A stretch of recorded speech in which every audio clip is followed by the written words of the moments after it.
Ustedes tienen acá la definición de la diabetes, ¿no? La diabetes mellitus.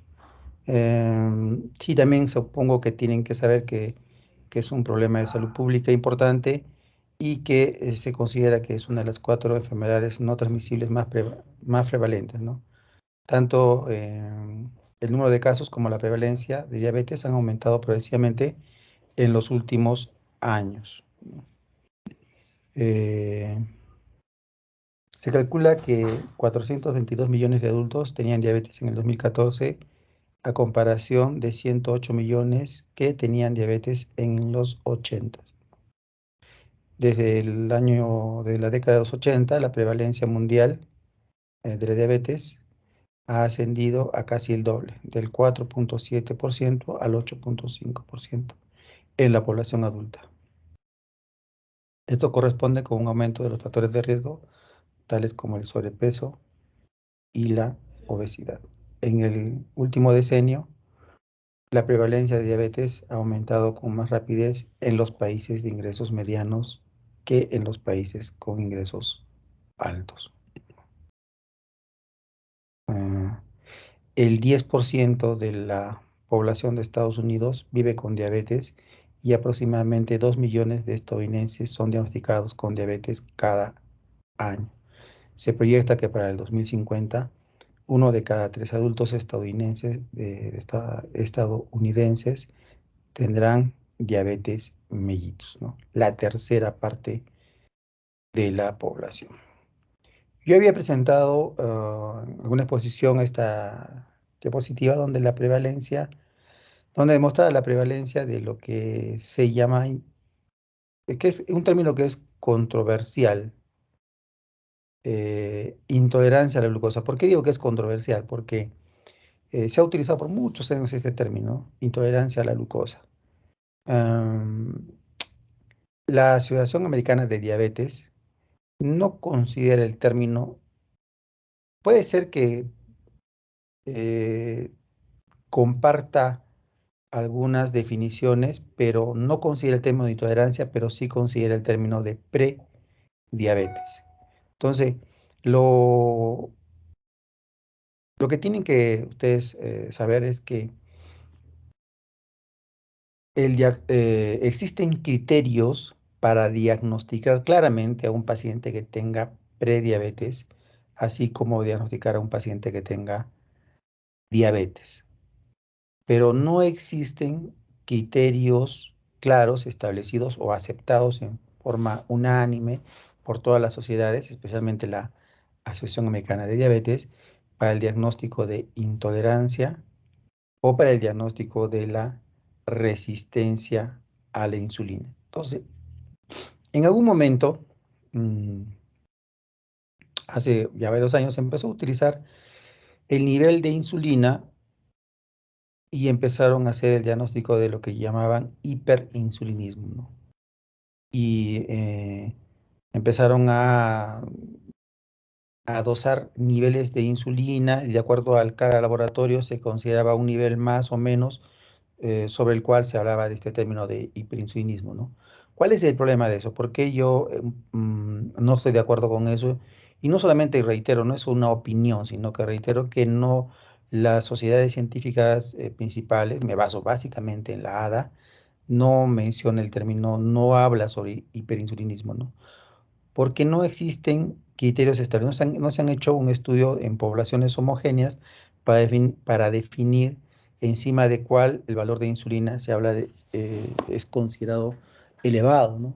No existe, ¿no? O sea, cada laboratorio utiliza un nivel y no está estandarizado para el diagnóstico de diabetes para decir que un paciente tiene diabetes cuando la glucosa está por encima de 126 miligramos.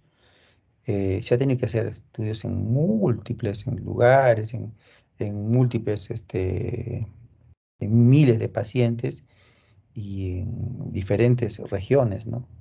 Para considerar valores que sean válidos y aceptados universalmente. Más así, la insulina no se ha hecho eso, no se ha considerado, y más son estudios pequeños que se han podido hacer, y todavía existen algunos médicos que andan haciendo el dosaje de insulina que reitero, no está estandarizado el valor, ¿no? O sea, lo que está claramente establecido es el diagnóstico de diabetes, prediabetes, pero no el de hiperinsulinismo, ni tampoco con este término de intolerancia a la glucosa. Pero en el 2013, bajo ese concepto, y solamente para tener una idea que esto puede tener compartir concepto con lo que es prediabetes, se hizo un estudio de prevalencia y se encontró que en el Perú había 1.489.000 pacientes entre la edad de 20 a 79 años que tenían se considera que tenían esta patología, ¿no?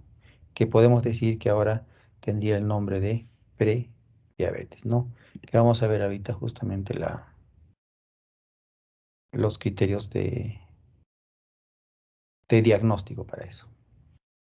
Y en diabetes, en estos estudios, en Latinoamérica encontraron también, ¿no? La prevalencia en hombres 7.8 y en mujeres 8.5% de prevalencia de diabetes. Eh, Esto de verdad ya no es el 2020. Si ustedes entran a la página de la revista Diabetes Care, va a encontrar bajo el mismo título, pero con el año 2021, ¿no? Prácticamente no hay ningún cambio. Yo ya revisé el tema y no hay prácticamente cambios en relación a lo que vamos a hablar, ¿no? Cómo se hace el diagnóstico, como le decía, para hacer o recordar lo que está establecido en las guías de práctica clínica en cuanto a la clasificación y el diagnóstico de esta enfermedad, ¿no? Porque aparentemente es sencillo, ¿no? Pero cuando yo, por ejemplo, cuando pregunto a veces bueno, preguntaba a los alumnos antes, ¿no? Ahora solamente hay residentes, preguntaba y todavía, aunque es menos, sí, seguían algunos alumnos o siguen algunos residentes pensando que el valor normal de glucosa es de entre 80 y 120, ¿no? Que no es cierto, ¿no? Entonces, la diabetes, según la Asociación Americana de Diabetes, se ha clasificado en 4 tipos, ¿no? Diabetes tipo 1, diabetes tipo 2, diabetes mellitus gestacional y otros tipos de diabetes. La diabetes tipo 1, debido a la destrucción de las células por causa autoinmune, que generalmente conduce a una deficiencia de insulina. La diabetes tipo 2, de una pérdida progresiva de la secreción de insulina de las células beta, con frecuencia en el fondo de lo que se llama resistencia a la insulina. Ojo, aclaro, el término de resistencia a la insulina puede existir. Lo que no existe es un protocolo de diagnóstico definido, ¿no? Resistencia a la insulina se debe cuando la insulina estatal, eso no existe ya. Entonces, pero sí obviamente se considera que un paciente para hacer diabetes tipo 2 pasa por una etapa previa que justamente se denomina resistencia a la insulina. Lo que pasa es que no existe una estandarización de cómo hacer el diagnóstico de esto. Pero es evidente ante un paciente, por ejemplo, que va a la consulta con obesidad, que tú examinas al paciente, le encuentras seguramente acantosis nigricans, o sea, una hiperpigmentación en el cuello o en las axilas. Un paciente que tiene mamá o papá diabético, que seguramente lleva una dieta muy inadecuada o es sedentario, todos los factores de riesgo, y le haces una glucosa y está normal, es lo más lógico que el paciente está haciendo resistencia a la insulina, ¿ya? El término como tal existe y describe una etapa que puede ser previa a la presentación de un cuadro de diabetes tipo 2. ¿Ya? La diabetes gestacional se es diagnosticada en el segundo o tercer trimestre del embarazo, que no fue claramente evidente eh, antes de la gestación, ¿no? Es un paciente que la diabetes se presenta como consecuencia de la gestación, ¿no? Entonces, y tiene, ojo, tiene otros criterios. ¿Qué les puedo decir respecto a esto? Como haber revisado el tema y tener una idea de la clasificación y de lo que pasa en la práctica diaria, ¿no? Lo que les puedo decir es que los pacientes que se clasifican como diabetes tipo 2, eh, probablemente, no lo puedo demostrar, pero probablemente son muchos más de los que debieran. ¿Qué quiero decir? Que hay pacientes con diabetes tipo 1 que los consideramos como diabetes tipo 2. ¿Por qué? ¿Por qué pasa esto? La explicación es la siguiente. Miren, un paciente, una persona cualquiera, en cualquier momento de, de su vida, puede presentar una enfermedad que empieza a destruir sus células beta del páncreas por una situación autoinmune.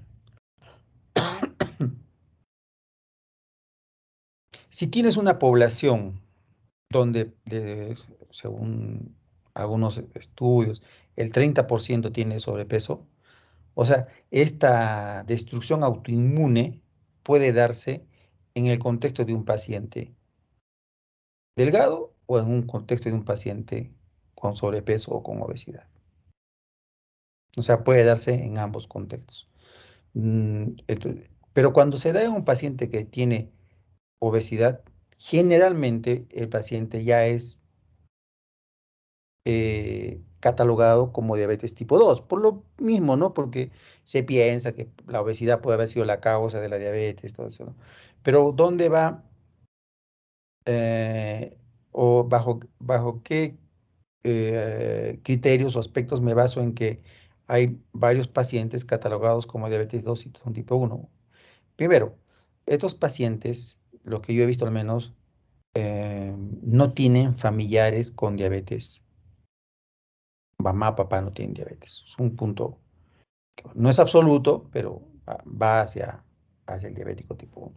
Segundo, son pacientes que suelen debutar con cetoacidosis diabética y la cetoacidosis diabética fisiopatológicamente se presenta en un paciente que tiene ausencia de insulina y el diabético tipo 2 normalmente no tiene ausencia de insulina. Tiene insulina, cantidades, puede estar inclusive en un momento aumentado, ¿no? Pero no tiene ausencia absoluta, ¿no? Y en cambio el diabetes tipo 1 sí lo tiene. Tercero, estos pacientes debutan, que debutan con diabetes y tienen otra enfermedad autoinmune. Por ejemplo, tienen tiroiditis de Hashimoto o tienen enfermedad celíaca o tienen alguna otra enfermedad que te orienta a que pueda ser justamente una enfermedad poliglandular de tipo autoinmune. Entonces, lo que les puedo decir que si es sencillo, ¿no? Porque si un paciente va a la consulta, tiene 40 años o más, es obeso, es sedentario y hace, obviamente, diabetes, vas a decir que es diabético tipo 2, ¿no? Y seguramente vas a acertar, pero tienes que estar alerta ante la posibilidad de que el paciente pueda tener diabetes tipo 1, porque aunque sea obeso el paciente, aún puede tener esta enfermedad. La enfermedad autoinmune no discrimina, no es porque, como es obeso, no voy a causar la enfermedad en el caso de él, ¿no? Igual se puede presentar, ¿ya? Entonces, no quiero crear un conflicto en la clasificación, solamente les digo una observación que me parece que es válida considerarla, ¿no? Que hay que tener mucho cuidado en clasificar al paciente. No es tan sencillo como decir, como es gordito, ya, punto, diabetes tipo 2, se acabó. Se acabó la discusión, no. Hay que estar atentos a otros signos. Muy bien. Y el cuarto tipo de diabetes eh, son tipos específicos de diabetes debido a otras causas. Por ejemplo, síndrome de diabetes monogénica, como la diabetes neonatal y la diabetes de inicio en la madurez de jóvenes. Enfermedad de páncreas exocrino, como la fibrosis quística y la pancreatitis. Diabetes inducida por fármacos, sustancias químicas, como el uso de glucocorticoides en el tratamiento del HIV o después de trasplante de órganos, ¿no? Estas son las principales tipos de diabetes catalogados como otros tipos de diabetes, ¿ya? Entonces, Diabetes mellitus solamente hay cuatro tipos: el uno, el 2, la diabetes gestacional y otros tipos especificados de diabetes. ¿Ya?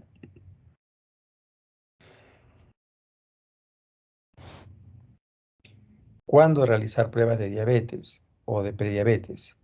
Se debe realizar pruebas de prediabetes y diabetes en personas asintomáticas o en adultos asintomáticos de cualquier edad que tengan sobrepeso u obesidad, eh, y que tengan uno o más factores de riesgo adicionales para diabetes. Entonces, la idea es la siguiente.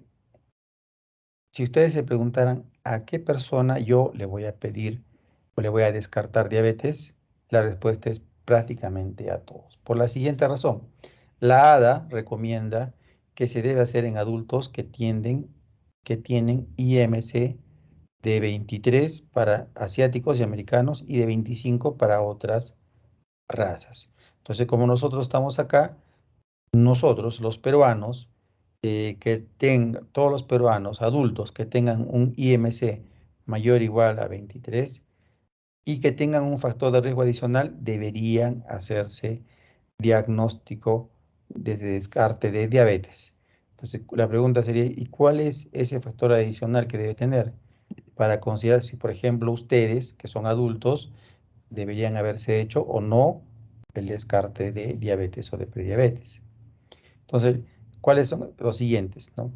Si tienen un familiar de primer grado con diabetes, si hay si ustedes están incluidos en una raza o una etnia que tiene alto riesgo, ¿no?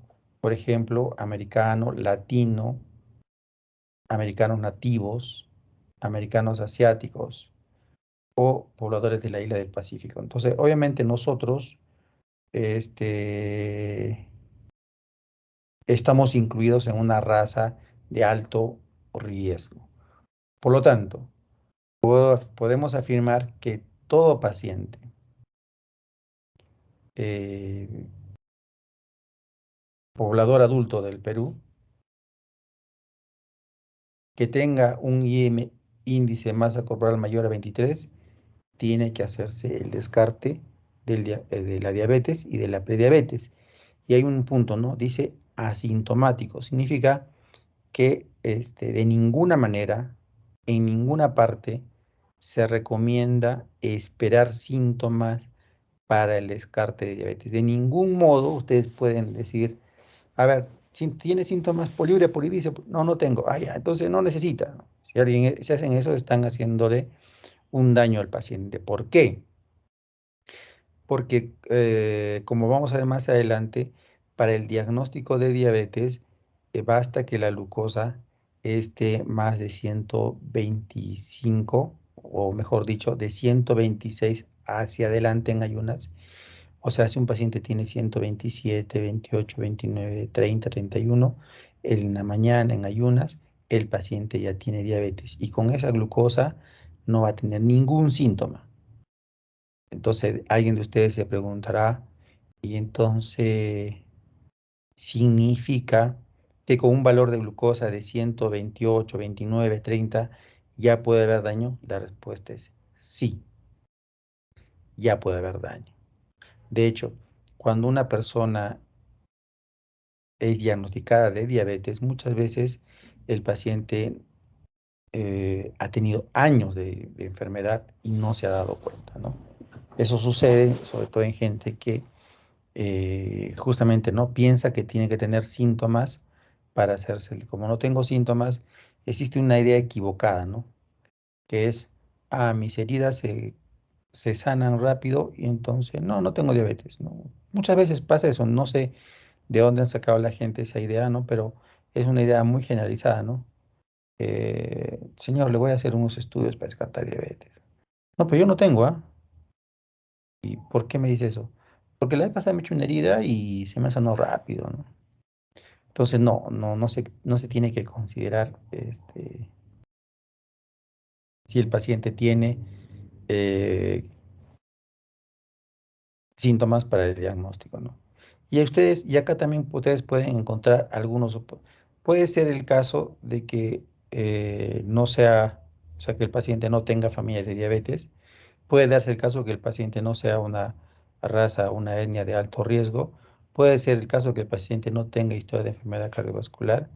Puede ser que el paciente no tenga hipertensión, que no tenga elevación del colesterol, los triglicéridos o bajo el nivel de colesterol bueno, HDL.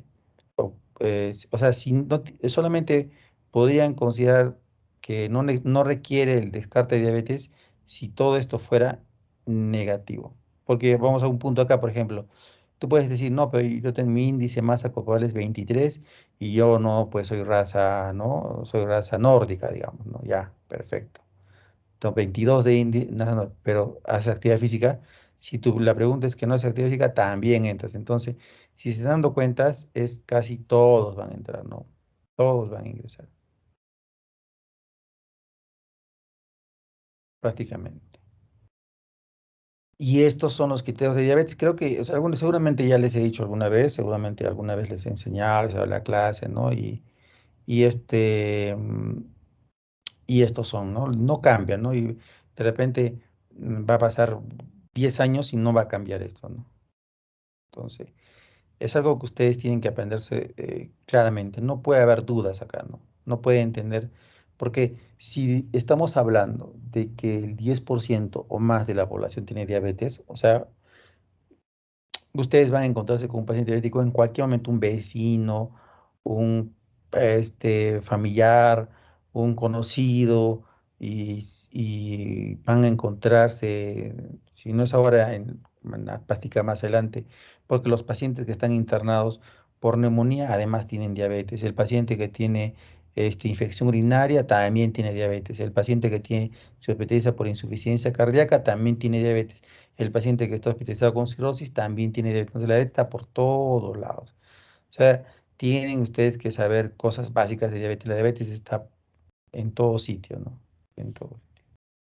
Y estos son los valores, ¿no? O sea, glucosa en ayunas, ya les he mencionado varias veces, tiene que ser un paciente que haga ayunas de 8 horas. Pasa normal cuando te van a hacer un análisis del día siguiente. En la noche comes algo muy suave, después obviamente te levantas en la mañana, no vas a comer nada, te vas al laboratorio, te hagan la muestra y ya está. Y el valor de glucosa, si es más de 126, tienes diabetes.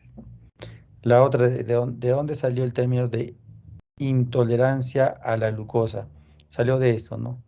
Salió de que algunos pacientes tenían glucosa en ayunas normales, pero la glucosa llamada postprandial estaba elevada, ¿no? Entonces aquí el paciente igual va en la mañana en ayunas, ¿no? Le toman una glucosa basal, luego le dan a comer o a ingerir una cantidad importante de azúcar, en este caso glucosa 75 gramos, y luego a las 2 horas le deben tomar la glucosa, a las 2 horas de haber recibido esta carga de glucosa en polvo. Y si la glucosa supera los 200 miligramos en la sangre, eh, se denomina diabetes, ¿no? Y el tercer punto es la hemoglobina glicosilada, que como dice acá tiene que estar estandarizada al, a un grupo una institución, mejor dicho, que lo que hace es validar que están haciendo bien esta prueba que se llama hemoglobina glicosilada, ¿no? No todos los laboratorios están estandarizados, ¿no? O mejor dicho, la mayoría no lo está. Y entonces a veces esta hemoglobina glicosilada carece de valor, ¿no? Creo que alguna vez les habría explicado de repente, ¿no? Pero lo que se trata es lo siguiente, ¿no?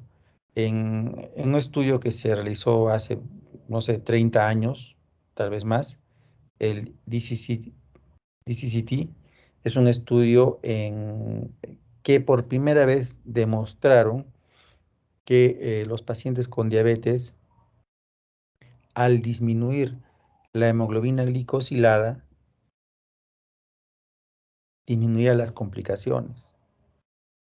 Entonces, estudio grande que fue realizado, se realizó bajo parámetros de laboratorio que los pacientes tenían que tener hemoglobina glicosilada menos de 7. Entonces, esos parámetros que utilizaron para el laboratorio eh, tienen que replicarse en otro sitio para poder tener valor, porque si tú agarras un reactivo y le haces de otra manera, tú no sabes si estás haciendo adecuadamente la hemoglobina glicosilada y puede ser una hemoglobina glicosilada más baja o más alta de lo que se hizo en el estudio. Y como lo que vale es lo que se ha hecho en el estudio, entonces tiene que estar estandarizado ese estudio, ¿no?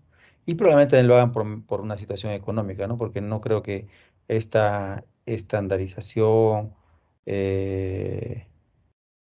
o esta certificación no creo que sea gratis, ¿no? Entonces también debe haber algo de eso, ¿no? Pero con esa consideración que les acabo de decir, los pacientes que tengan más de 6,5% de hemoglobina glicosilada, se diagnostica como diabetes.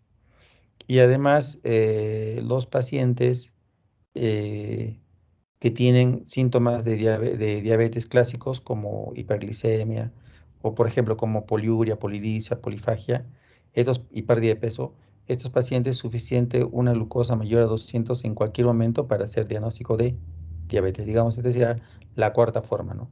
Pero recuerden que la cuarta forma que es que en cualquier momento tenga más de 200, la condición es que el paciente tenga síntomas clásicos de hiperglicemia, ¿no?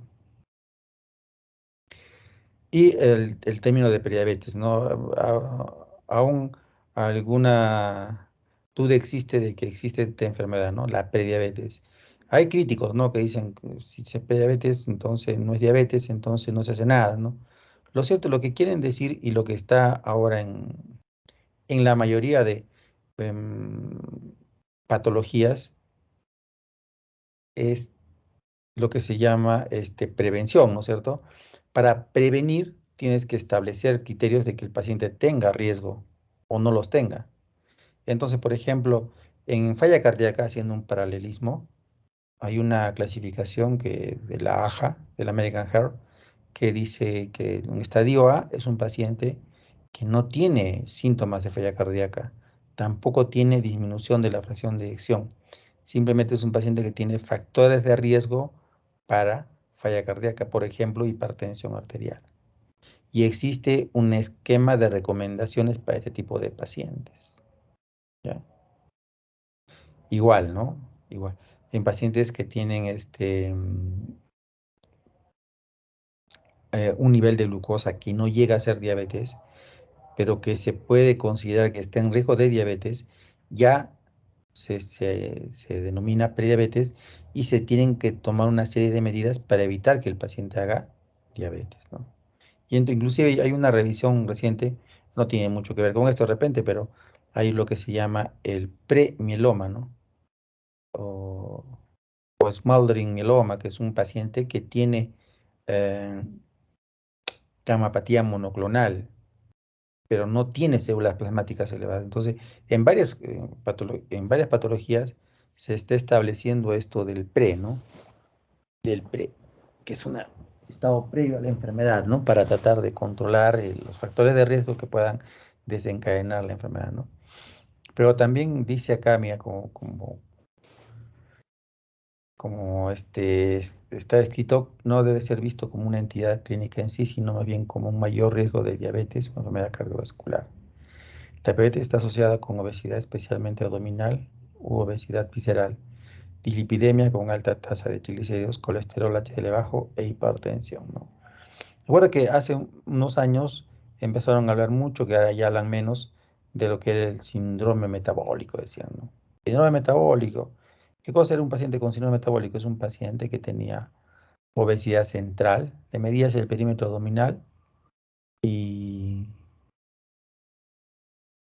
ahorita no me acuerdo exactamente, ¿no? En hombres era más de 93, en mujeres más de 85, más o menos, ¿ya?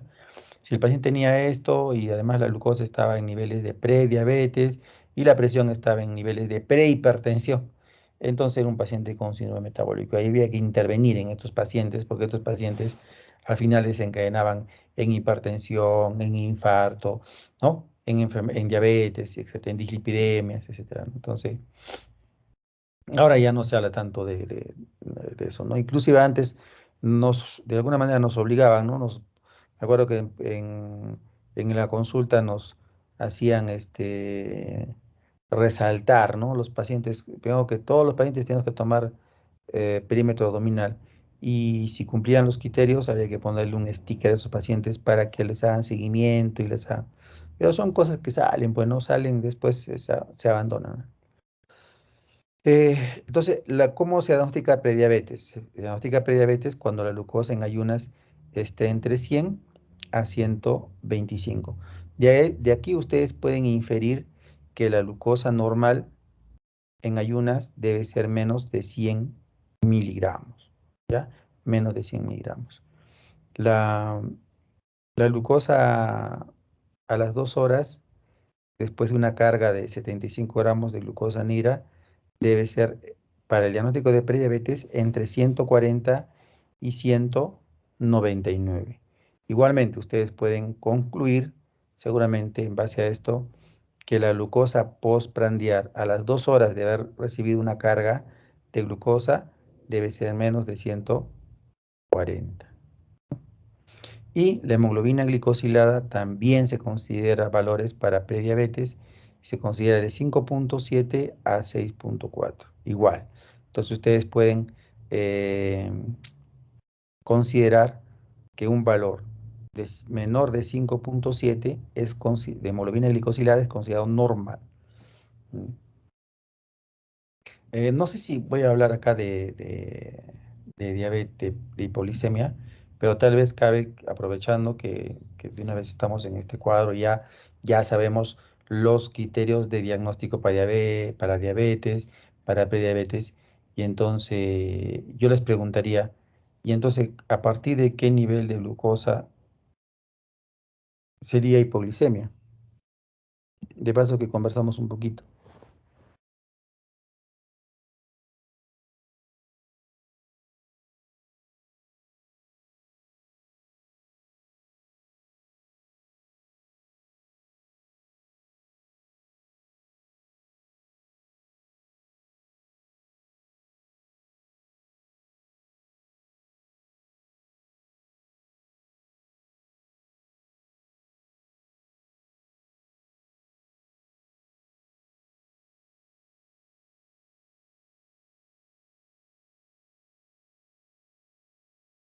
Chicos, Doctor, ¿sería menor a 70?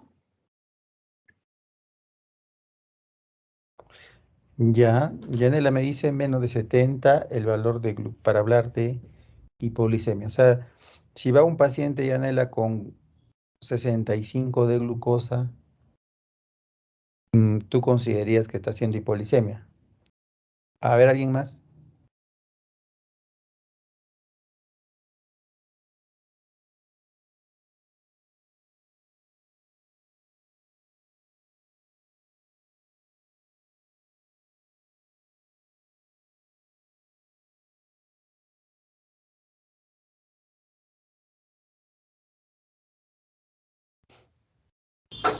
Doctor, sería menos de 60, creo. Alison dice menos de 60. ¿Alguien da menos?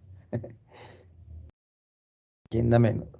Ya, entonces, ya les voy a aclarar. Justo aprovecharé para que aclararles la hipoglicemia. Va a depender. Si cuando ustedes entren a revisar el tema de hipoglicemia, va a encontrar si claramente una diferenciación.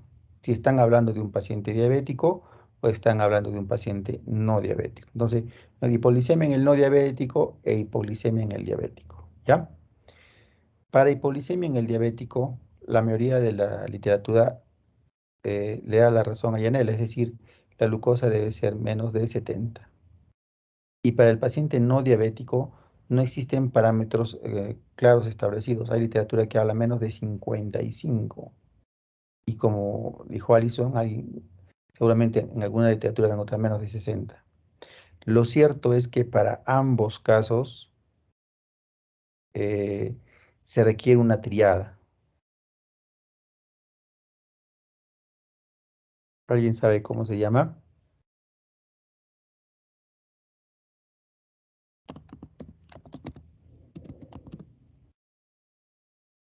Whippet.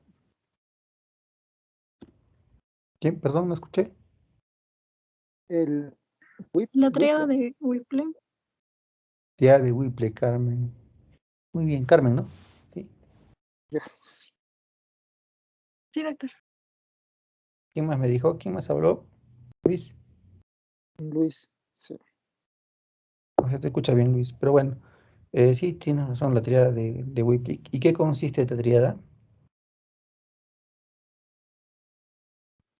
Doctor, ¿podría ser signos y síntomas compatibles de hipoglicemia, baja concentración plasmática de glicemia y creo que desaparición de los síntomas con la restitución del valor normal de la glicemia? Muy bien, Brigitte. Muy bien. Vamos a anotar a ustedes ahorita para que. Acá está Carmen Patricia.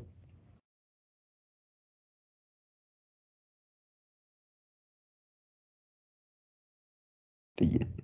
Listo. Muy bien, chicos. Sí, pues, es importante en el caso de un paciente con hipoglicemia, considerar la triada de Whipple, ¿no? Porque no se puede, o sea, si ustedes, por ejemplo, atendiendo un paciente, digamos que es un paciente no diabético, y te lleva una glucosa de 55, ¿no? Que le vas a administrar glucosa, el paciente está tranquilo, todos mis análisis están acá, y sale 55 de glucosa. Entonces vas a llevarlo a emergencia, a administrarle glucosa. No, no. Tienen que considerar siempre la clínica del paciente, ¿no? Y los síntomas de hipoglicemia, generalmente comprometen la alteración de la conciencia. Muchos pacientes llegan con hipoglicemia a la emergencia, sobre todo pacientes con diabetes que reciben insulina o que reciben sulfonilurias. Y cuando llegan a emergencia con hipoglicemia, ingresan con trastorno de conciencia y muchas veces en coma. Por eso cuando ustedes lean, por ejemplo, encefalopatía, cuando vean convulsiones, cuando vean, siempre va a decir revisar glucosa, dice, ¿no? Y algo, no se olviden eso, ¿no? Un paciente que vaya con, un paciente que está recibiendo insulina y ustedes lo notan dormido, que no despierta sudoroso, por ejemplo, si yo estuviera en esa situación y, y el paciente, y no tuviera una manera de medir glucosa en ese momento, que es raro, ¿no? Pero digamos que no tuviera, yo asumo que tiene hipoglicemia y le administro dextrosa al paciente. Porque es seguro que va a pasar eso. Entonces, siempre consideren la glucosa de un paciente que tiene trastorno de conciencia. Entonces, más que el nivel de glucosa en sí, son los síntomas, ¿no? Y después la respuesta a la administración de glucosa. Nosotros tenemos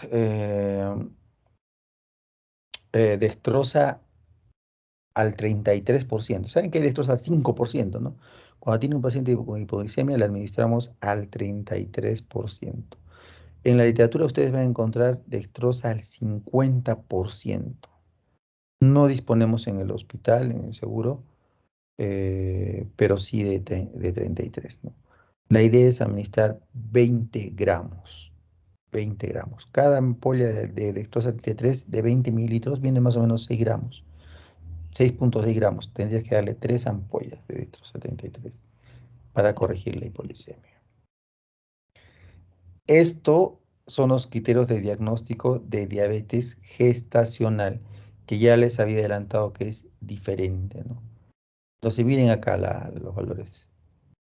Eh, la prueba de tolerancia a la glucosa debe ser realizado en la mañana después de una ayuna de 8 horas. El diagnóstico de diabetes gestacional es hecho si ocurre uno de los siguientes valores. Uno de los siguientes: glucosa en ayunas 92 o más. Glucosa a la hora después de la prueba de tolerancia a la glucosa 180 miligramos o más. Y a las 2 horas 153. Entonces, fíjense cómo cambió, ¿no? Porque era 200 en ayunas para el diabetes era 126 para diabetes tipo 2 y aquí es 92.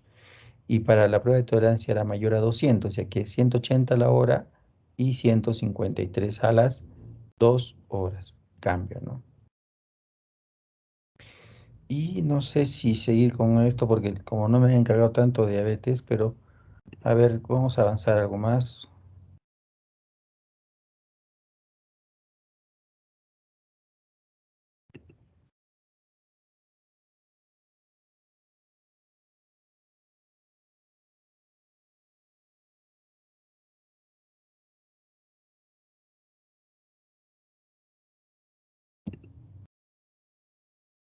Ya, voy a terminar este tema porque, como decía, no se me encargó desarrollar esto y estamos demorando mucho, creo, en este tema para pasar a lo que sí tenemos que hacer.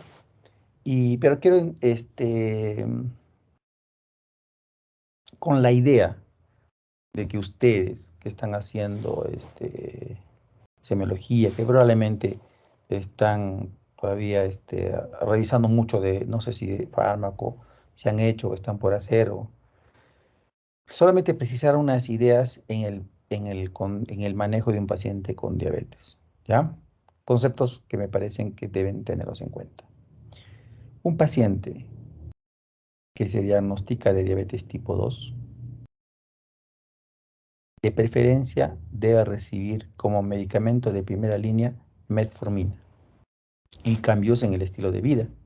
Entonces le doy metformina por ejemplo, en el hospital tengo de 850 miligramos, le puedo dar 2 o 3 veces al día y que haga ejercicio, y que coma saludable, que vea comida balanceada, que baje de peso, ¿ya? Todo eso. Eso es básico, ¿ya? Entonces, probablemente la mayoría de pacientes al control no va a tener una buena, no va a controlar adecuadamente, ¿no? De cuándo, o sea, ¿qué objetivos tengo en relación a la glucosa en un paciente con diabetes tipo 2? Creo que está acá. A ver, estos son los objetivos. En general, hemoglobina glicosilada menos de 7. Glucosa en ayunas de 80 a 130. Y glucosa postprandial menos de 180. Significa que en la mañanita, cuando el paciente diabético se toma la glucosa, lo ideal es que tenga 85, 90, 95, porque si tiene menos de 80 está yendo a la hipoglicemia, y si tiene más de 130 está yendo a, a un nivel muy alto de glucosa. Y cuando le hago una glucosa después, por ejemplo, el paciente almuerza a las 12 y 2 de la tarde tiene un control, 2 horas después, esa es una glucosa postprandial. Y esa glucosa no debe superar los 180 miligramos por decilitro, ¿no? Debe ser menos de eso. Cuando un paciente tiene esto, está controlado. Si yo al paciente que le di metformina tiene estos valores que les acabo de mencionar, no tengo más nada que hacer. Pero si el paciente está con una hemoglobina glicosilada, como dice acá, encima del target, del ideal, del objetivo, tengo que utilizar estrategias para controlar eso. Y entonces, antes era un tanto diferente porque considerabas de utilizar insulina o utilizar otros diabéticos en forma no tan eh, ordenada como ahora, ¿no? Ahora es lo siguiente. Dice, la primera pregunta que te haces ante un paciente que está tomando metformina y que no ha logrado su hemoglobina glicosilada es, ¿tiene riesgo cardiovascular establecido o enfermedad renal crónica? ¿Sí o no? Si el paciente tiene enfermedad cardiovascular predominantemente, tengo 2 medicamentos para adicional. Inhibidores de la CGLT2 y agonistas de los receptores GLP. Que esto quiero más adelante de repente darles algún punto de aclarar qué significa uno y qué significa otro, ¿no? Entonces reitero, si el paciente tiene riesgo cardiovascular establecido, y ustedes preguntarán, ¿y qué cosa significa riesgo cardiovascular establecido? Es un paciente que ha tenido angina, Es un paciente que ha tenido TIA, que ha tenido ACV, que ha tenido un infarto, que ha tenido stroke, ¿no? Es un paciente que tiene insuficiencia arterial. Esos pacientes deberían recibir CGLT2 o antagonistas de los receptores de GLP. Este, por si acaso, es inhibidor de transportador de glucosa a sodio, y esto es agonista de receptores de GLP, que vamos a ver más adelante. Si el paciente tiene a riesgo de falla cardíaca o predomina enfermedad renal crónica, inhibidor de la CGLT2, de preferencia, ¿no? Si el paciente no tiene ninguna de estas condiciones, o sea, no tiene enfermedad cardiovascular y no tiene enfermedad renal, entonces el paciente, tenemos tres consideraciones. Primera consideración, queremos minimizar la hipoglicemia. Entonces tengo la opción de utilizar un inhibidor de la dipeptilpeptidasa 4. Inhibidor de la dipeptilpeptidasa 4. O tengo la opción de utilizar un agonista del receptor de GLP. O puedo utilizar un inhibidor de la CGLT2 o una tiazolidona, ¿no? Al final se repite este y se repite este, ¿no? Igual. Si el paciente necesita promover pérdida de peso, ¿no? Porque un obeso, si quieren promover pérdida de peso, GLP o CGLT2, igual que acá. GLP, al final están los dos, ¿no? Y solamente en este último ítem, digamos, cuando el paciente tiene un problema en relación a costos de los medicamentos, o sea, no tiene recursos para utilizar estos medicamentos que son un tanto caros, ahí se recomiendan dos medicamentos, sulfonilureas y tiazolidonas, ¿no? Las sulfonilureas son muy baratas y las tiazolidonas, solamente en este contexto. ¿Qué tenemos en el hospital nosotros? ¿Tenemos acaso CGLT2, inhibidores de CGLT2? No. ¿Tenemos agonistas de los receptores de GLP? Tampoco. ¿Tenemos tiazolidonas? Tampoco. ¿Y tenemos inhibidores de la DPP4? Tampoco. ¿Qué tenemos? Tenemos insulina y tenemos sulfonilurea, lo único que tenemos. Entonces está muy limitada nuestro espectro de fármacos antidiabéticos, ¿no?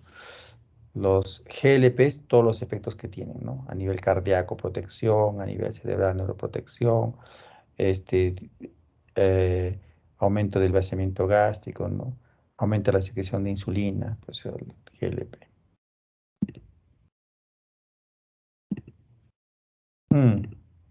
Había presentado acá, se me fue seguramente, se había presentado que, para explicarles, ¿no? Entonces, no está el cuadrito. ¿Qué cosa es el transportador sodio-glucosa? Bueno, les explico. Un poco ya para redondear la idea. A nivel glomerular se filtra prácticamente toda la glucosa y un montón de agua, como 180 litros de agua al día, como 200 gramos de glucosa y como 1400 miligramos de sodio, más o menos. Eso que se filtra en el glomérulo pasa inmediatamente a lo que es una parte de la nefrona, que es el túbulo contorneado proximal. En el túbulo contorneado proximal hay un transportador, el transportador sodio-glucosa 2.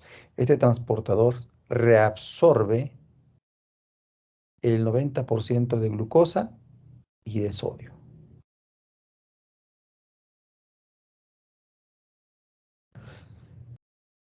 Entonces, lo que se vio es utilizando un medicamento que podía inhibir este transportador, lo que se lograba era que la glucosa y parte del sodio obviamente se eliminen a través renal, a través del riñón. Y de esta manera los pacientes controlaban mejor su diabetes y se demostró que este fármaco, al margen de bajar la glucosa, por el motivo que les acabo de explicar, los pacientes tenían menos mortalidad por enfermedad cardiovascular.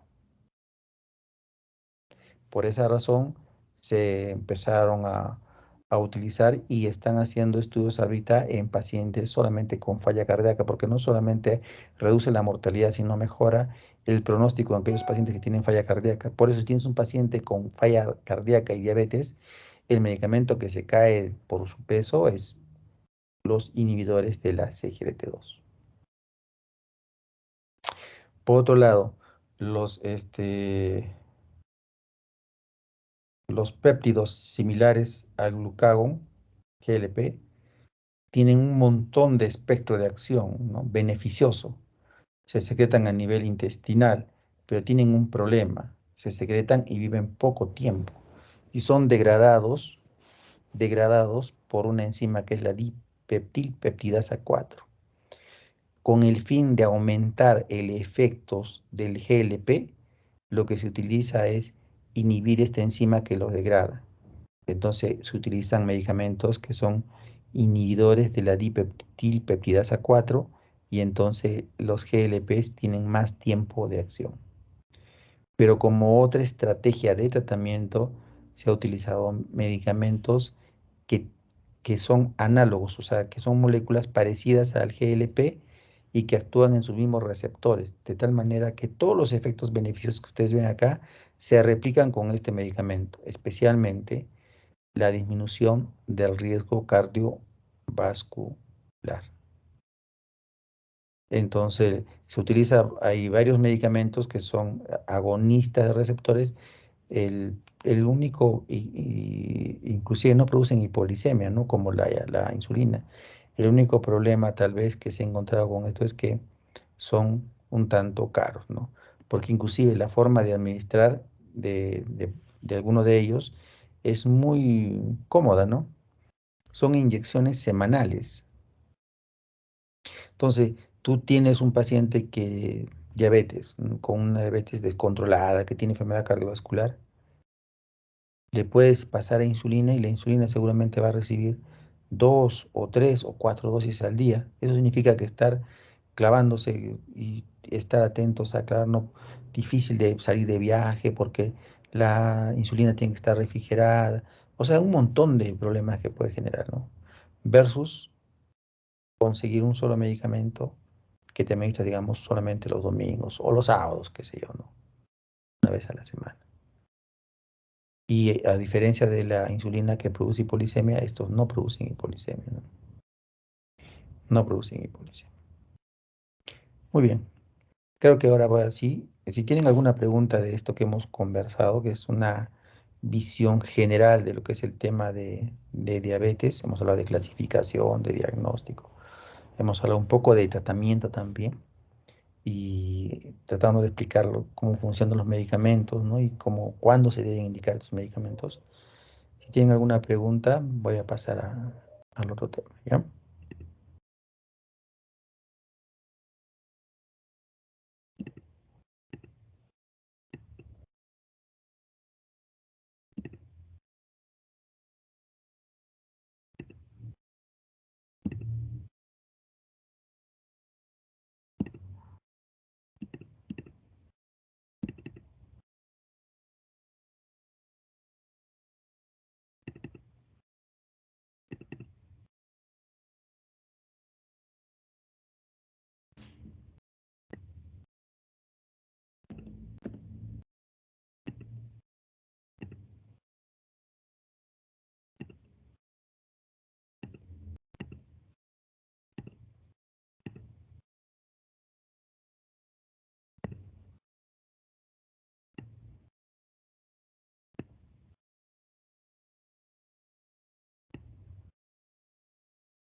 Ya, vamos ahora entonces a entrar en lo que es patología de la tiroides, ¿no?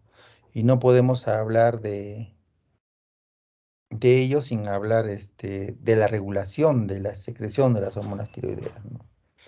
Entonces, digamos que la regulación podemos decir que empieza, aunque si ustedes están también el gráfico, es un ciclo. Están viendo, ¿no? La diapositiva, ¿no? Sí, doctor, sí, sabe. Ok. Entonces, si ustedes están viendo el gráfico, digamos, podríamos decir que empieza acá, ¿no? Cuando en el hipotálamo se secreta la hormona liberadora de tiroxina. Esta hormona liberadora estimula a la glándula pituitaria anterior para que secrete hormona estimulante de la tiroides, la TSH.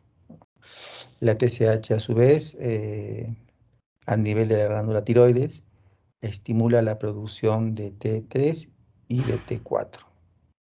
El T3 y el T4 parte va al hígado, al metabolismo y se elimina por la bilis, pero parte va a cumplir las múltiples acciones que tienen, ¿no? Control de temperatura, control de la frecuencia cardíaca, control del, del inotropismo, del cronotropismo, etcétera.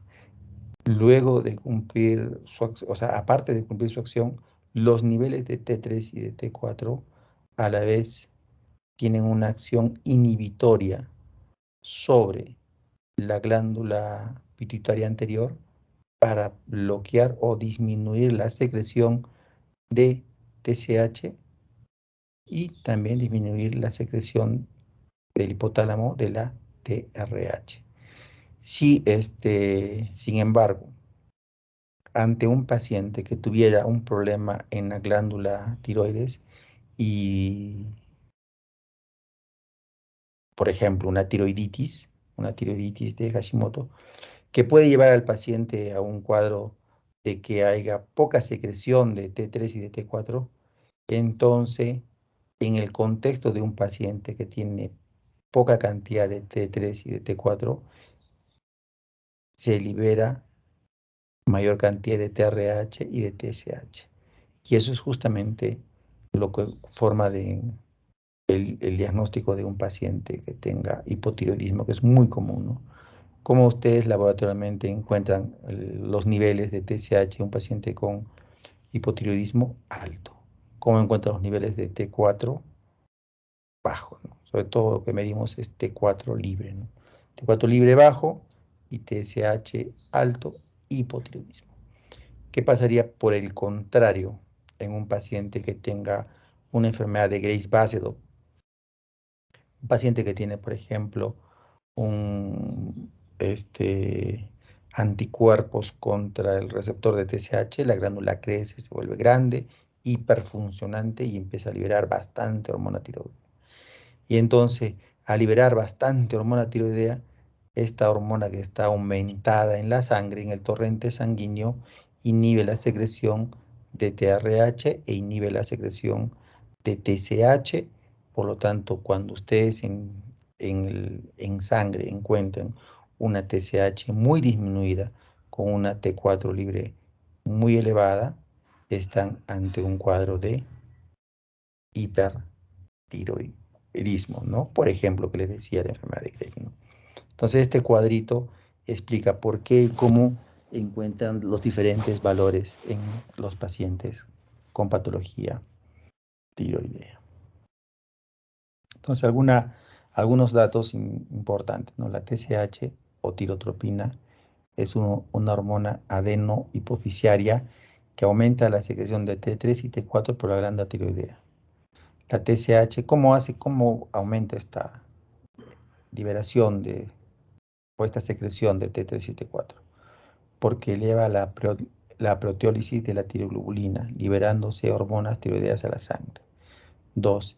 Incrementa la actividad de la bomba de yoduro, que aumenta la captación de yoduro en las células glandulares y su concentración en el coloide. 3. Intensifica la iodación de la tirosina para formar hormonas tiroideas. 4. Aumenta el tamaño y la actividad secretora de las células tiroideas. Y 5. eleva el número de células tiroideas. Todas estas acciones finalmente concluyen en un aumento de la secreción de T3 y de T4. Uno de los estímulos que más aumentan la secreción de TRH y por consiguiente la TSH es la exposición al frío, en un control fisiológico de la temperatura por los centros hipotalámicos, ¿no? Entonces, el frío es uno de los estímulos más importantes para la liberación de TRH y luego TSH. Por eso los pacientes que tienen hipotiroidismo no tienen este control de la temperatura. Son pacientes normalmente fríos o que sienten mucho frío, ¿no? Que es uno de los síntomas importantes para considerar en un paciente que tiene hipotiroidismo, ¿no? La somatostatina o la dopamina también aumentan la cascada desde el hipotálamo, ¿no? Son otros elementos, aparte, digamos, de un nivel bajo de T3 y del frío, ya tienen otros estímulos más. Entonces yo les puedo preguntar, ¿cuáles son los estímulos para la liberación de TRH? Uno, que el nivel bajo de T3, T4. Dos, el frío. Tres, la somatostatina y la dopamina, ¿no? Que son los elementos que hacen que se eleve TRH y como consecuencia se eleva también la TSH. Dice también que los estados de ansiedad disminuyen la secreción de TSH. El aumento de hormona tiroidea en sangre reduce la secreción de TSH, como ya hemos visto, ¿no es cierto? Cuando la secreción de hormona tiroidea aumenta hasta 1.75 veces el valor normal, la secreción de TSH disminuye prácticamente hasta desaparecer por acción directa sobre la propia adenohipófisis. Es lo que sucede en un paciente con un cuadro de hipertiroidismo. Hipertiroidismo aumenta la T3, la T4 y la TSH está prácticamente ausente. De tal manera que tienes que pedir, inclusive como no se detecta, hay en el laboratorio tú pides lo que se llama TSH ultrasensible, que es justamente para estos casos, ¿no?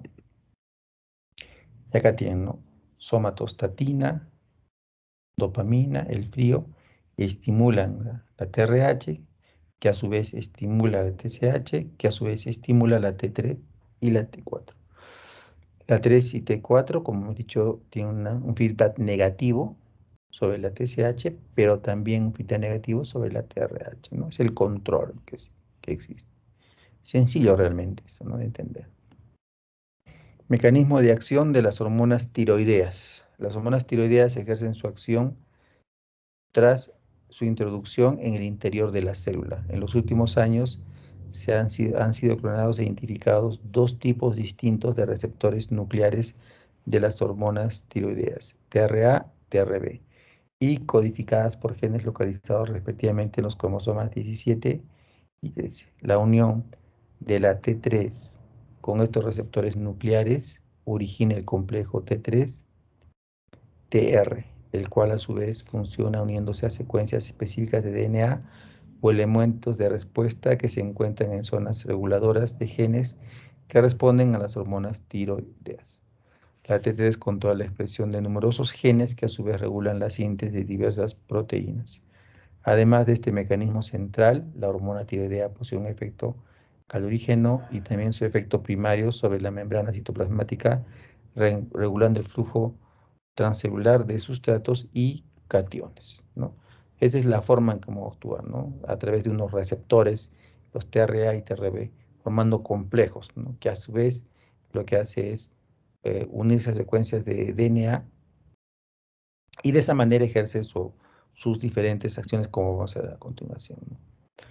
A través de los mecanismos de acción citados, de gran complejidad, las hormonas tiroideas activan el metabolismo energético. Incrementando el consumo calórico, regulan el crecimiento y maduración de los tejidos y el recambio de prácticamente todos los sustratos, vitaminas y hormonas, ¿no? Fundamentales, ¿no? En el metabolismo energético, las hormonas tiroideas, ¿no? Por eso su deficiencia conduce justamente en, en niños lo que se llama el cretinismo, ¿no? Que es una patología que era endémica hace años, ¿no? En la sierra, donde no llegaba el yodo, los alimentos con yodo, nacían niños cretinos, ¿no? Que hace, desde el año, creo que en los gobiernos de los años 70 se instituyó políticas para disminuir, combatir el cretinismo, basados justamente en algo tan simple como adicionar yodo a la sal, ¿no? De ahí salió la famosa sal yodada, ¿no? Que se empezó a dar a a la población que estaba lejana al mar, ¿no? Porque se dice que la población que está cerca al mar, em, a través de la respiración puede uno recibir el yodo necesario para la función tiroidea normal. Entonces, ¿cuáles son las funciones? Hemos visto cómo es el mecanismo de acción. Hemos visto que principalmente intervienen en el mecanismo energético, en en el metabolismo calórico, pero ¿cuáles son los efectos así que producen en forma ya más palpable, digamos, ¿no? Uno, estimulan el consumo de oxígeno de la mayor parte de las células. Regulan el metabolismo de lípidos e hidratos de carbono. Intervienen en el crecimiento y madurez normal. Intervienen en el desarrollo y formación del sistema nervioso central. A nivel del corazón, tiene un efecto cronotrópico que aumentan la afinidad por los receptores beta-adrenérgicos. Inotrópico, aumentan los receptores de calcio, aumentan la proporción de cadenas pesadas de miocina, mayor acción de la TPasa. Tejido adiposo catabólico, produce lipólisis. En el músculo catabólico, degradación proteica. En el hueso, desarrollo, crecimiento y desarrollo. En el sistema nervioso central, desarrollo encefálico normal. En el intestino metabólico, aumenta la velocidad de absorción de hidratos de carbono. En la lipoproteína metabólico, estimula la formación de receptores de LDL. Los receptores de LDL que están en el hígado se encargan de captar el LDL residual o en exceso para poder metabolizarlo, ¿no? Y sacarlo de la circulación. Entonces, si los pacientes no tienen o tienen hipotiroidismo, lo que sucede es que disminuyen los receptores de LDL y entonces los pacientes, cuando ustedes estudian, por ejemplo, lo que son dislipidemias, hay dislipidemias que son primarias y secundarias, ¿ya? Las dislipidemias primarias no tienen que ver mucho con enfermedades, obviamente, son situaciones de repente por dieta o por cuestiones genéticas que el paciente eleva el colesterol, ¿no? Pero hay situaciones secundarias en las cuales, por ejemplo, un paciente que tiene hipotiroidismo tiene alteración del LDL, por decirte, ¿no? Tienen aumento del LDL, bajo HDL, o un paciente diabético, ¿no? Un paciente con alcoholismo también tiene alteraciones metabólicas de las lipoproteínas. Entonces, los pacientes hipotiroideos cursan normalmente con dislipidemias de tipo secundario, ¿no? Como ya dijimos, también estimula el consumo de oxígeno por los órganos. El bocio. El bocio es el aumento de tamaño de la glándula tiroides. Como ustedes pueden ver en una imagen acá, claramente establecido, ¿no? Un bocio difuso y acá ven un bocio nodular, ¿no? Bocio grande, ¿no? Gigante, ¿no? Hace poco ingresó una paciente al servicio, algo parecido a esto, ¿no? Bocio gigante, ¿no? Tumoral, con metástasis bueno, se supone, ¿no? Tiene lesiones hepáticas, probablemente metástasis, ¿no? Entonces el bocio puede ser difuso, como más o menos acá, o puede ser nodular, como en este caso, ¿no? Y puede haber hay una clasificación, ¿no? 0, 1, 2. 0 no se ve ni se palpa, 1 no se ve, pero se palpa, y 2 se ve y se palpa. Obviamente acá sería un 2, ¿no? Poseo 2. En la palpación de la glándula tiroides hay que tener en cuenta básicamente, además de la forma y el tamaño ya descritos, su consistencia y sensibilidad. La glándula normalmente tiene una textura parecida a la de la goma, lo que confiere una consistencia elástica a la palpación. No son normales las masas más duras en forma de nódulos o que pueden distinguirse de su textura habitual. La palpación de la tiroides no produce habitualmente dolor, aunque la persona puede experimentar ligera molestia. Una palpación tiroidea dolorosa es anormal, como se observa, por ejemplo, en los casos de tiroiditis. La palpación es mejor hacerla con el sujeto sentado, situándose el explorador primero por detrás y luego por delante y por los lados, ¿no? La palpación o abordaje posterior, ¿no?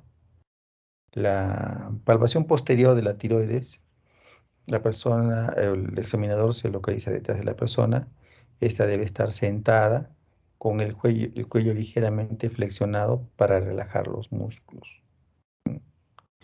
Se realiza entonces la palpación de tiroides utilizando la técnica de Kervine, que consiste en rodear el cuello con ambas manos, con los pulgares descansando sobre la nuca y los 4 dedos restantes hacia los lóbulos de cada lado, ¿no? Acá el pulgar está en la nuca y los dedos restantes están en los lóbulos. En este caso, está usando más el segundo y el tercer dedo para examinar, ¿no? La tiroides, ¿no? Si ustedes se dan cuenta, inclusive si son observadores, se dan cuenta que acá lo que ha hecho con esta técnica es, al hacer una presión en la zona de la tráquea del lado contrario, lógicamente esto va a resaltar y va a ser más fácil de examinar. Alguna técnica considera esto, otros solamente examinar con ambos, ¿no? No necesitas hacer este desplazamiento para hacer el examen. Aquí una figura más, y es un tanto diferente si se dan cuenta, porque acá sí están los 4 dedos, ¿no? Sí están los 4 dedos adelante, ¿no? Primero, coloque ligeramente los pulpejos de los dedos índice y del medio por debajo del cartílago cricoides para localizar y palpar el área del istmo. Primero hay que localizar, obviamente, el cartílago cricoides, ¿no? Para poder encontrar dónde, porque ustedes pueden examinar acá arriba, pueden tener un examen inadecuado, ¿no? Tienen que ubicarse anatómicamente en el cartílago cricoides, ¿no? Repita la maniobra mientras la persona traga un sorbo de agua, lo que causa elevación del istmo y permite precisar aún más su textura como de goma o elástica. Cuando el paciente traga saliva, hay un desplazamiento de la tiroides mucho más superficial y es más fácil de palpar, ¿no? Después pídale al paciente que incline ligeramente la cabeza hacia el lado izquierdo para palpar el lóbulo derecho. Utilice los dedos del lado opuesto para desplazar la glándula en dirección lateral hacia el lado derecho, de manera que los dedos que se palpan puedan sentir mejor el lóbulo. Y a la persona que trague mientras examine el lóbulo, repite el procedimiento en el lado opuesto. Entonces, como ya les había dicho, acá también describe lo mismo que le decía, ¿no? Que utilizas, si bien utilizas ambas manos para examinar, la mano del lado derecho del examinador para examinar el lóbulo del lado derecho, pero primero examinas lóbulo por lóbulo. Para eso hay que hacer un desplazamiento con la ayuda de una mano de la tráquea en general, obviamente desplazando la tráquea ligeramente también desplaza la tiroides, ¿no? Y la pones más aún para que con la mano que desees palpar, obviamente la que desplaza no es la que palpa es el lado contrario, ¿cierto? Entonces, vamos a hacer el ejemplo, no vamos a imaginarnos, ustedes están detrás, el paciente está sentado, vamos con mi mano derecha, voy a desplazar la tiroides ligeramente, o la tráquea en este caso, hacia el lado contralateral. Y mi mano izquierda va a aprovechar que ese desplazamiento hace que la tiroides sea más fácil de examinar. Y empiezo a examinar ubicándome con las yemas de los dedos y tratando de buscar y examinar la tiroides, si hay un nódulo, si le duele, no le duele, si hay un tumor, no hay un tumor, si es blando, el tejido tiroides es, como dice, como de goma ahí, ¿no? Luego de examinar bien, le puedo decir al paciente que trague saliva. Y eso me va a ayudar porque la glándula se va a mover y va a ser mucho más fácil todavía palpar. En ese momento de que traga, va a ser mucho más y vas a encontrar mucho mejor los bordes de la glándula. Luego, hecho esto,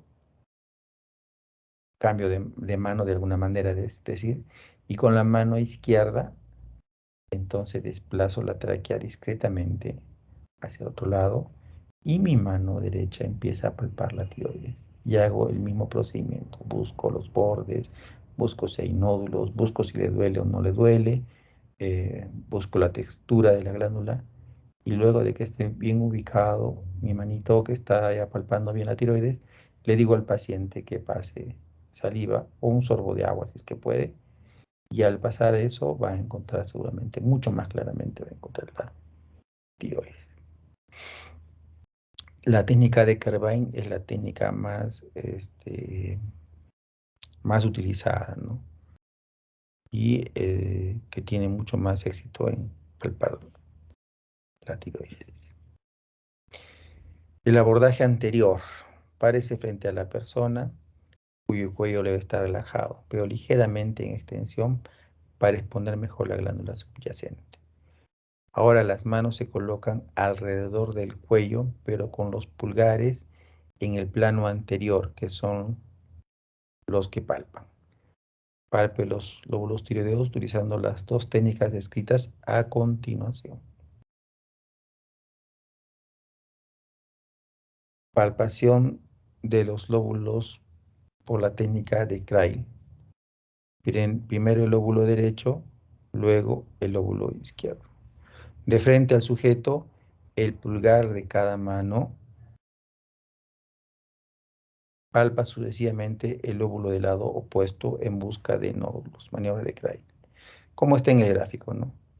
Entonces, yo me paro al frente del paciente, el paciente con el cuello tanto extendido, utilizo mi pulgar para palpar y mano derecha palpará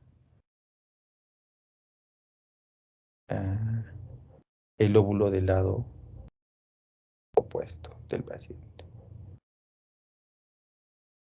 Y luego alterno con mi mano izquierda. Esa es una técnica que se llama técnica de Crail. Hay una técnica también anterior, que es la maniobra del Lahey, que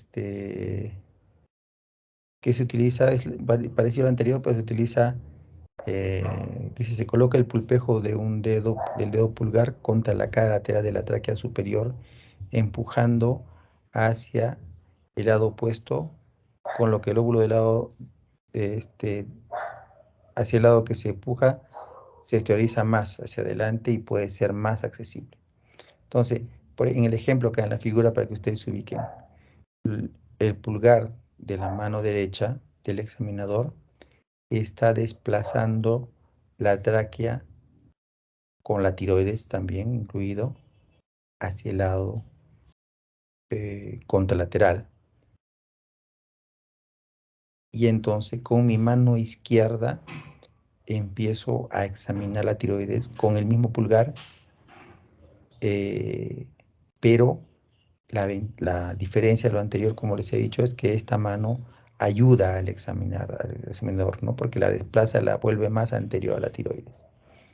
Luego de buscar si hay nódulos, si le duele, no le duele, hago la misma maniobra con la mano izquierda del examinador lateralizo la tráquea hacia el lado contrario y con mi mano derecha, con el pulgar, empiezo a palpar la tiroides. También me puedo hacer valer de la deglución para poder examinar mejor la glándula tiroides, ¿no? Entonces, la maniobra de la Hay utiliza las dos manos, una para de apoyo y la otra examinadora, la de apoyo desplaza al lado contrario, y en la maniobra de Crail utiliza una sola mano y alterna para palpar la tiroides del lado derecho del paciente. Utiliza una mano y luego cambio de mano para palpar el otro lóbulo tiroideo. Muy bien, vamos a hacer mañana, vamos a empezar a hablar ya de hipotiroidismo y de tirotoxicosis, ¿ya? Quiero ver si hay alguna pregunta, si tienen alguna duda. Mañana la clase no puedo en la mañana, entonces por favor vean si es que lo vamos a hacer a las o en la tarde o en la noche. O en la ¿A tarde partir de qué hora, doctor? a partir de las 2 de la tarde. Ya, doctor, entonces yo le confirmo. Ya, Xiomara, me confirmas la hora. Y mañana, el miércoles. Bueno, ya hablamos para la siguiente clase. Voy a ver bien mi horario. Entonces, chicos, ¿alguna pregunta? ¿Ahorita? Doctor, una pregunta.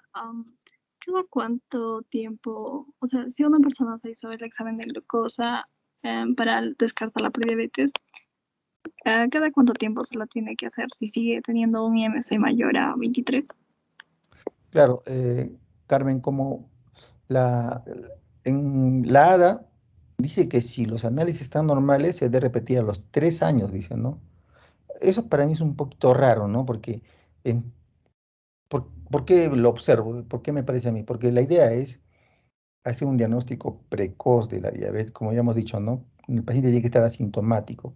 Si tú dejas 3 años, seguramente en ese lapso puede haber que el paciente tenga enfermedad mucho tiempo y si tú diagnosticas después de 3 años vas a encontrar de repente un paciente ya con daño, porque lo que se quiere es eso, ¿no?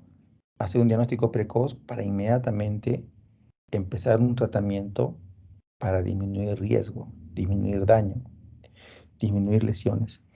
Entonces, no tengo nivel de evidencia para decirte, pero yo pienso que una vez al año y debe hacerse, ¿no? Pero en la práctica te digo una cosa, hay muchos pacientes que van y se hacen análisis 2, 3 veces al año, ¿no? Y hay personas que se hacen mucho y hay personas que no se hacen nada, ¿no? Yo creo que no, ni exagerar, ni tampoco, yo creo que una vez al año se debe hacer unos análisis de control de glucosa, y no solamente de glucosa, ¿no? Sino también probablemente de colesterol, de triglicéridos, ¿no?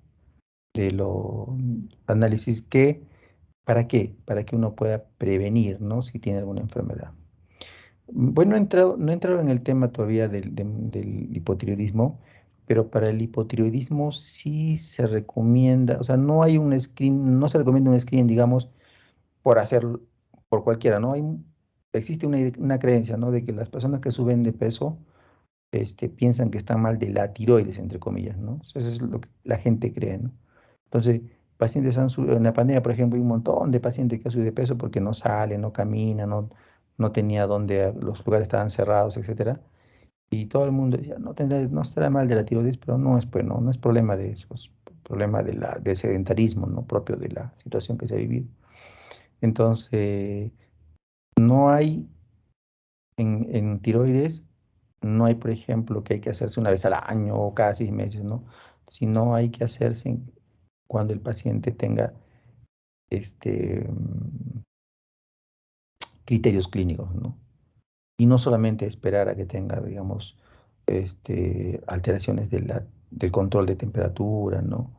o que el paciente llegue al mixedema, ¿no? Sino ya, por ejemplo, encontrar un perfil lipídico alterado en un paciente te puede hacer sospechar que tiene hipotiroidismo, ¿no? Como decía, el hipotiroidismo causa trastorno del metabolismo del colesterol de forma secundaria. Entonces tienes que descartar.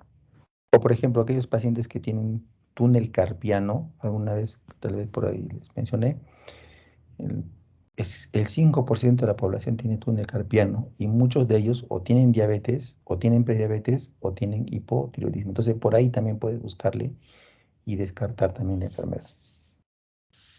Entonces, eso sería aprovechando un poco también de lo que hablas de glucosa, pero para llevarlo a la tiroides, que ya nos toca hablar mañana.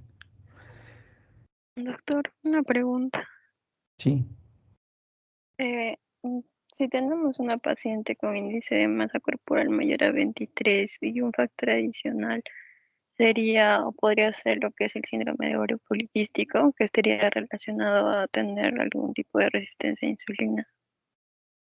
¿Tendría que claro, descartar prediabetes o es que se supone, es obvio que está presentando esta prediabetes? claro, no, tiene que descartarse. No puedes, recuerda una cosa, la prediabetes no es una enfermedad, no te va a dar síntomas, no tienes un contexto, es un estado previo a la enfermedad.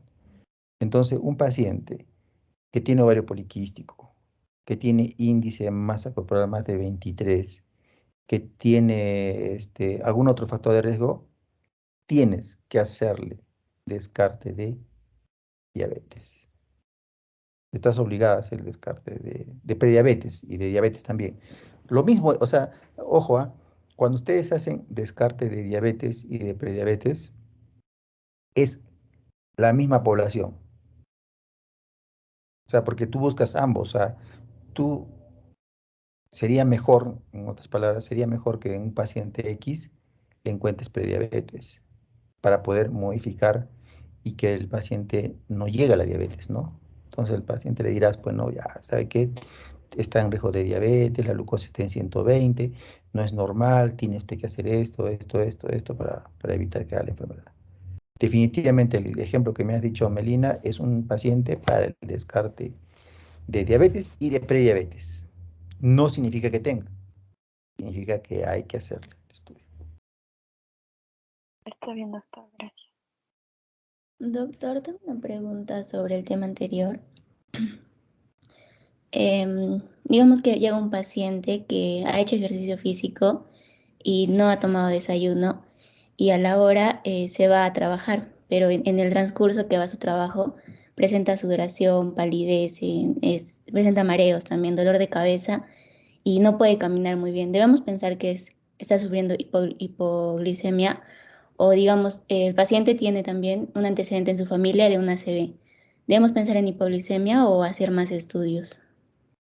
Angie, muy buena pregunta. ¿Sabes por qué te digo eso? Por lo siguiente, mira, hay un montón de creencias en general, ¿no? Una persona se desmaya, generalmente lo que tú puedes describir puede ser un presíncope, ¿no? O inclusive si se desmaya sería un síncope. Una persona que presenta síncope y presíncope, que no tenga factores de riesgo, no puedo pensar en hipoglicemia por no tomar desayuno. No podría pensar. Sería muy raro, Angie, sería muy raro. Pero sin embargo se piensa, y eso es común escuchar, ¿no? Ay, se desmayó por no tomar desayuno, ¿no? No, pues es que, ¿cuántas personas? O sea, no existe en el metabolismo de la glucosa, tú sabes que existe la gluconeogénesis, ¿no es cierto? Entonces, si tú, por ejemplo, no comes todo el día por tienes un problema, qué sé, lo que sea, una circunstancia X, entonces empieza a haber gluconeogénesis, empieza a producirse glucosa de una fuente de proteína y incluso empieza la liberación de glucosa a través de glucógeno, glucogenólisis. Entonces se presenta una serie de mecanismos para evitar hipoglicemia. Es bien difícil, Angie, que un paciente, por no tomar desayuno, haga hipoglicemia. En un paciente diabético, si hace hipoglicemia, si es paciente diabético, puede hacer hipoglicemia en cualquier momento.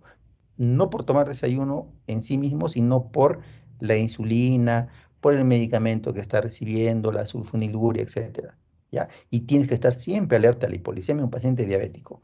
En un paciente no diabético, puedes pensarlo, pero no es algo que sea muy frecuente. Y si el paciente este no diabético tuviera hipoglicemia, yo pienso, y por lo que sé, por lo que he leído, no creo que sea por no tomar desayuno. Podría ser por otro problema. Recuerde que hay pacientes que hacen hipoglicemia, se relaciona a un insulinoma o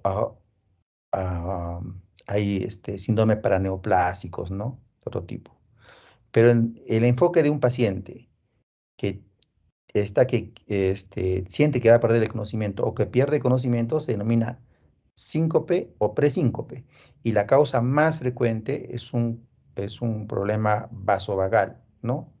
Es una situación vasovagal que se asocia al estrés, se asocia a la situación. Y que corresponde estudiarlo, pero de otra manera, ¿no? Y que de repente si es válido pedir una glucosa, puede ser, pero que sea frecuente en ese contexto pensar en hipoglicemia, no. Y la otra cosa, pensar en ACV, recuerda una cosa, los pacientes que hacen ACV tienen que tener factores de riesgo. No, por ejemplo, ustedes que, digamos, vienen a la consulta porque un síntoma, yo jamás pensaría en ustedes en un ACV porque son pacientes jóvenes.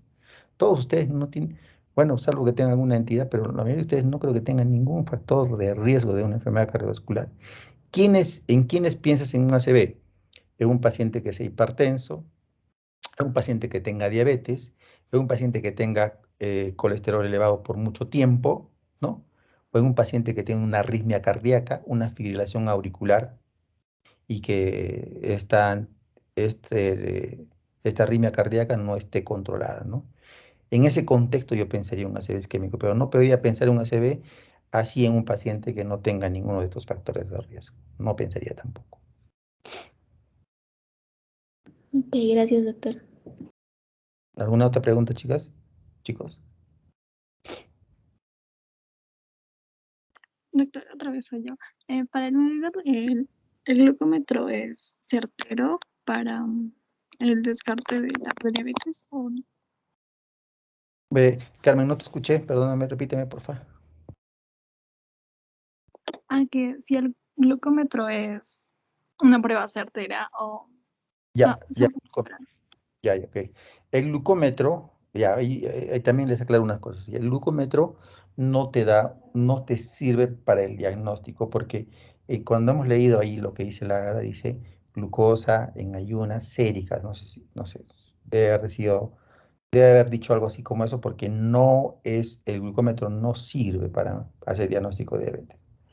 Hay muchos pacientes, también ese otro que veo, que se controlan la glucosa en el glucómetro y dicen que están bien o mal de acuerdo al valor. El glucómetro no tiene la utilidad del diagnóstico de diabetes de ninguna manera.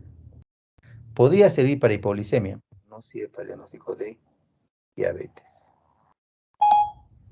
No sirve para el diagnóstico, porque puede variar. Es que sí, y la respuesta es la siguiente, ¿no? ¿Por qué razón? Porque el diagnóstico de diabetes es muy preciso, ¿no?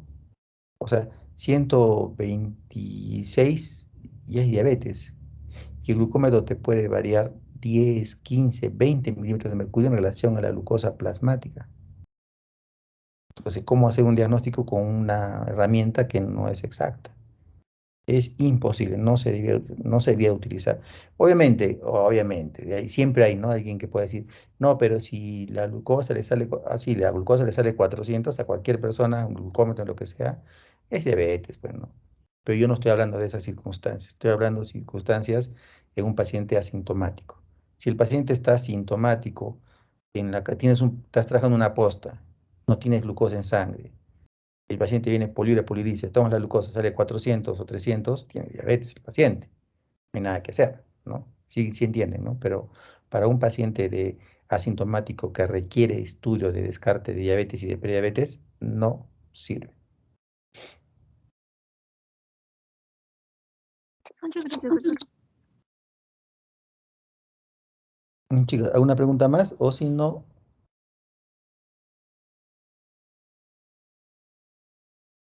demos la clase por terminada por ahora y confirmamos la hora para mañana. ¿Ya?